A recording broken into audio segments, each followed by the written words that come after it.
What's up, you guys? Welcome back to the channel. Embark Studios has been tight-lipped about their well-received upcoming extraction shooter set to launch on October 30th. But today, they dropped us a little behind-the-scenes nugget. So if that's something you're interested in, hang out with me for a little bit and let's get into what they shared with us.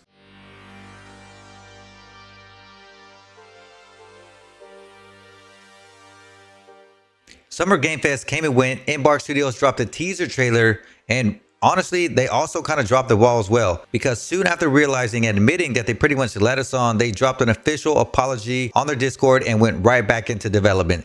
It's been almost 2 months since that Discord post, but at the end of June, they dropped another post letting us know that they were working on weapon balancing and new tools, new toys, and new experiences for Arc Raiders. Today is July 29th, and the creators of Arc Raiders has given us another update. A few hours ago on their official Discord, they dropped a post with some insight as to what they've been working on since their June update.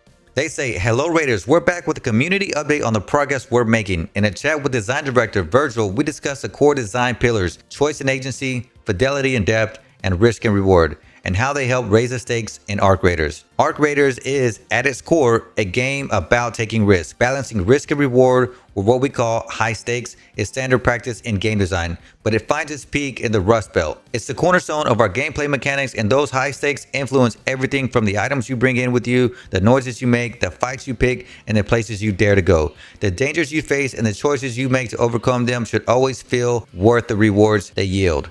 In a session of Arc Raiders, the clearest way we communicate risk is through the map screen. It highlights areas where you can expect to run into greater arc threat, either through numbers or type, but have high concentrations of valuable loot. Players naturally gravitate towards these hotspots, often leading to encounters with other raiders. From data in Tech Test 2, we can see that these high-risk areas were doing their job. They drew in more traffic, provided the best loot opportunities, and generated more player collisions. We did find some discrepancies that are being improved on now, like locked rooms that didn't provide enough value for the rarity of their keys and the difficulty of getting into them. We also saw high-risk areas which had great loot without a matching arc presence. We're adjusting arc spawns to give players a suitable challenge if they get there first. The data also revealed unexpected hotspots, places we didn't intend to be frequented by players. We're investigating what drew players to those areas to find out what made them so interesting. Rather than trying to remove those POIs, we're working on applying additional level design to enhance and embellish them as worthwhile areas to play in.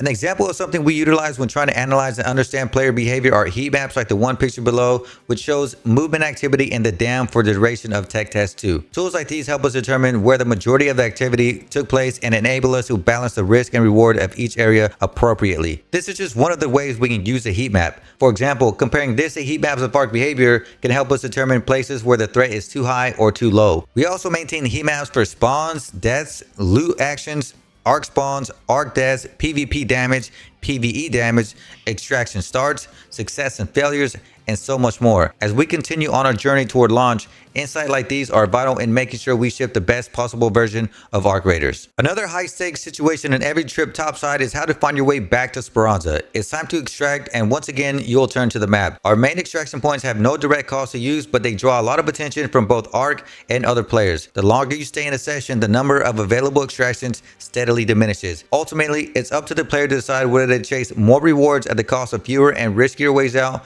or to escape safely with lighter bags. Of course, there's another way to extract: Raider hatches. Hatches require hatch keys, which must be purchased, crafted, or found. The cost of using hatches means we can make them relatively quiet, quick, and place them in areas with less foot traffic. From data in Tech Test 2, we saw that these hatches were a very popular choice. In fact, high-level players use these hatches a whopping 40% of the time. This is far more than intended. Hatches, while safer, are also just more boring to use, and they provide a 3-for-1 deal when extracting with a squad. We want heart rates to go up when trying to extract, and that can't happen when you can always quietly drop into a hole in the ground. This means we need to rethink how hatch keys are acquired and make sure that using one is a choice that needs to be carefully weighed, not something you can rely on for every extraction. Leading up to launch, we'll continue to refine and balance extraction, loot areas, spawn locations, drone compositions, and the many other things that one can encounter topside. A well-balanced mix of risk and reward is at the core of the hard panic experience we plan to deliver with Arc Raiders. Every decision you make and every second you spend outside of Speranza should feel important, because each one could seal your fate.